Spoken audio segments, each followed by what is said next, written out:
Calla waited until the others disappeared from sight. Only then did she turn. "Let's go." Orianthi nodded. The corridor stretched ahead. Long. Silent. The lights here were different from the ones they had passed before. Softer. The effect reminded Calla of moonlight. If moonlight had been designed by engineers. She stayed half a step behind Orianthi. Close enough to react. Far enough to see everything. The city felt different here. Less industrial. The exposed machinery had gradually disappeared. The walls were smoother. The corridors wider. Large doorways appeared at regular intervals. Most were sealed. Some stood partially open. All of them looked old. Older than Rustbrook. Older than anything Calla had ever seen. The faint hum remained. So did the occasional metallic click somewhere beyond the walls. Calla wished she had never noticed either. Ahead of her, Orianthi slowed. Several minutes later, they reached an intersection. Calla checked the time. "We have 6 minutes." Orianthi pointed immediately. No hesitation. The left corridor. Calla noticed. "You remember?" Orianthi studied the corridor. No. The answer came too quickly. "I just know." Calla frowned. They followed the corridor. At every intersection after that, Orianthi chose their direction without hesitation. Eventually, Calla broke the silence. "Doesn't it bother you, not knowing how you know?" For the first time, Orianthi didn't answer immediately. A faint sheen of sweat caught the light on Orianthi's forehead. She wiped it away almost absently. "It should." That answer unsettled Calla even more than the sweat. Then Orianthi stopped. Completely. Calla's hand was on her weapon instantly. The corridor ended ahead of them. A doorway stood there, larger than any they had seen since entering White City. The frame rose several stories into the darkness above. No displays, no markings, no obvious mechanism. Just a massive sealed structure built into the heart of the city. For several seconds, Orianthi simply stared at it. Calla looked from the door to Orianthi. "What?" When she finally spoke, her voice was quieter than before. "I know this place." For the first time since entering White City, Orianthi looked afraid. "Why are you afraid of it?" "I don't know." Calla exhaled slowly. That answer was becoming familiar. Then Orianthi moved. Not toward the door, toward the wall beside it. Something rested near the base of the doorway, half buried beneath dust. Orianthi crouched and picked it up. A small piece of metal, half of a circle. She froze. Then she reached into her pocket and withdrew the matching half. Calla stared as Orianthi fitted them together. They matched perfectly. "You've had that all this time." "I don't remember where I got it." Calla looked from the completed circle to the doorway. "You've been here before." This time, Orianthi didn't argue. "Yes." Then the city answered. A tone echoed through White City. Not loud. Not human. Not an alarm. One note. Then another. Then a sequence neither of them understood. Orianthi went pale. Calla's weapon was in her hands before the final tone faded. The corridor lights changed. Far down the passage, dark panels illuminated one after another, like a signal passing through the city. Somewhere deep within White City, something moved. A distant vibration rolled through the floor. Calla felt it through her boots. "What did you do?" I don't know. The vibration came again, stronger this time. Orianthi closed her hand around the completed circle. We need to leave. Something shifted deep beneath them. Harland knelt beside the open panel. Carefully, he removed the cover plate, placing each fastener beside him in the order he removed them. No wasted movement. No hurry. His scanner glided slowly across the exposed components. Harland knelt beside the panel. Carefully, he loosened the cover plate and placed each fastener beside him in the order it came out. No wasted movement. No hurry. His scanner glided across the exposed components. Silas remained a few steps behind. See anything? Harland ran the scanner across the same section again. The readings were identical. Yes, just not what I expected. He adjusted the scanner's sensitivity. Several readings disappeared. Others became sharper. No. Silas glanced over. What? I was wrong. About what? I thought this controlled something. It doesn't? Harland shook his head. This isn't a control panel. It's a diagnostic interface. Silas stepped closer. What's the difference? Maintenance crews use these to monitor systems, run tests, and isolate faults. They don't issue commands. They report status. What does it say? Harland studied the display. It keeps flagging the same fault. What fault? Something's missing. He examined the readings again. But the interface is still reporting. Meaning? Whatever it's connected to never shut down. The scanner stopped.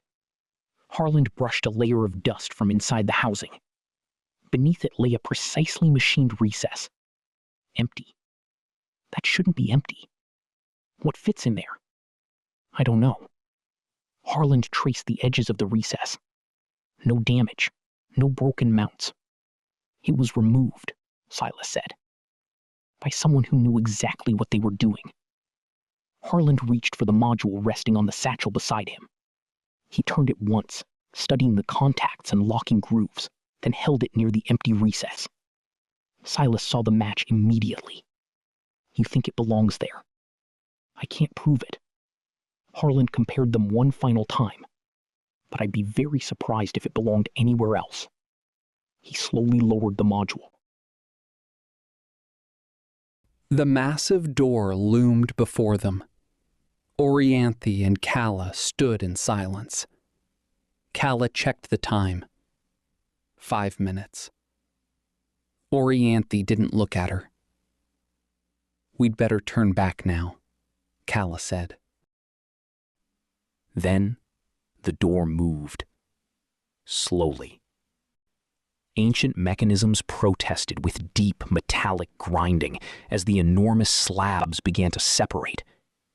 Dust drifted through the narrow beam of light spilling in from the corridor behind them. The opening widened. Complete darkness. Calla instinctively tightened her grip on her weapon. Even fully open, it felt less like the entrance to a chamber than the mouth of something built on an entirely different scale. Neither woman moved. Cold air drifted out from the darkness, dry, stale, untouched. Ready? Calla asked quietly. Orianthi never took her eyes off the darkness. No. Then she stepped forward. Calla followed without another word. The corridor light reached only a short distance before the darkness swallowed it. With every step, the world behind them seemed farther away. Calla activated the light mounted beneath her weapon. Gradually, faint outlines began to emerge. Its ceiling disappeared into darkness high above. Smooth walls curved away beyond the reach of their lights. Everything was perfectly symmetrical and impossibly intact. Nothing had collapsed. Nothing had rusted. Nothing had decayed. Calla looked at Orianthi. Something in her expression had changed. Not recognition. Something closer to being recognized. Then, click. Orianthi. I'm here. The reply came from just behind her. The enormous door began to close. Ancient mechanisms groaned as the massive slabs slid together behind them. The final impact echoed through the chamber like distant thunder. Then, silence. This place, she frowned. It doesn't feel abandoned. Orianthi stepped beside her. What is it? I don't know. She looked deeper into the chamber. I feel like I shouldn't be here. Calla studied her for a moment. I thought you said this place wasn't familiar. It isn't. Their footsteps echoed once. Twice. Then the chamber absorbed the sound. The polished floor reflected the narrow beam from her weapon light. Calla dragged the edge of her boot across the surface. A faint gray mark appeared, then began to fade. She watched it narrow, break apart, disappear. Within seconds, the floor was flawless again. For several seconds, nothing else happened. Nothing moved toward them. The chamber remained still. Then, click. The sound had come from somewhere inside the wall. Calla raised her weapon again. You heard that. Orianthi nodded. Another click. The sounds spread through the chamber, one after another, like distant relays passing a signal deeper into the structure. A long hydraulic sigh drifted through the darkness.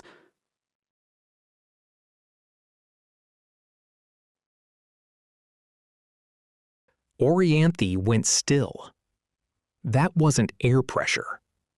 What is it? Orianthi didn't answer immediately. Something's opening. A lock released. Clack. Then, the unmistakable hiss of compressed gas escaping into the chamber.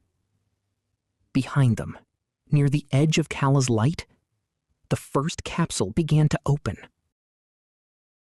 White vapor spilled across the floor as the capsule opened. Calla tracked it with the light beneath her weapon. Another lock disengaged. The front panel slid fully aside. As the vapor cleared, a face emerged, gray and dry, the skin drawn tightly across the skull. The clothing had survived far better than the body. Dark fabric, strange fasteners, materials neither of them recognized. Calla waited. When nothing moved, she lowered her weapon a fraction. Dead. Orianthi stepped closer. He died a long time ago. Another hiss echoed somewhere else in the chamber. Both women looked up. A second seam appeared, then a third, farther along the wall. Calla felt her stomach tighten. Orianthi looked into the surrounding darkness. It was built for all of them. Another lock disengaged. The chamber filled with the slow hiss of escaping pressure. Calla moved carefully from one capsule to the next, flashlights sweeping across the silent occupants. None of them had survived. Some had become little more than dried remains inside clothing that had somehow endured the centuries. Others looked almost untouched until the light reached their faces. They all died. Orianthi didn't answer. She stood before another capsule. Its door had opened only halfway. The figure inside remained mostly hidden in shadow. Without thinking, she stepped closer. Calla noticed. What is it? Orianthi frowned. She couldn't answer. Something about the figure felt familiar. She reached toward the capsule, then stopped. I know this. Calla looked sharply at her. You remember? Orianthi searched the face, but no memory came. No. But I should. Silence. Calla studied the body for another moment. Friend? Orianthi looked at the face one last time. I think. A long pause. Once. Another metallic lock disengaged somewhere behind them. It hadn't come from the open capsules. It had come from deeper in the chamber, somewhere beyond the reach of their lights. Another click. Slower. Heavier. It hadn't come from the open capsules. It had come from deeper in the chamber, somewhere beyond the reach of their lights. Another click. Slower. Heavier. Calla turned toward the sound. There. Her flashlight swept across the darkness. At first, she saw nothing. Then, another capsule. Unlike the others, its outer shell remained completely sealed. No vapor, no open seam, no exposed interior. It looked untouched. Then, almost imperceptibly, a thin line appeared across the capsule's surface. Ancient mechanisms stirred behind the metal.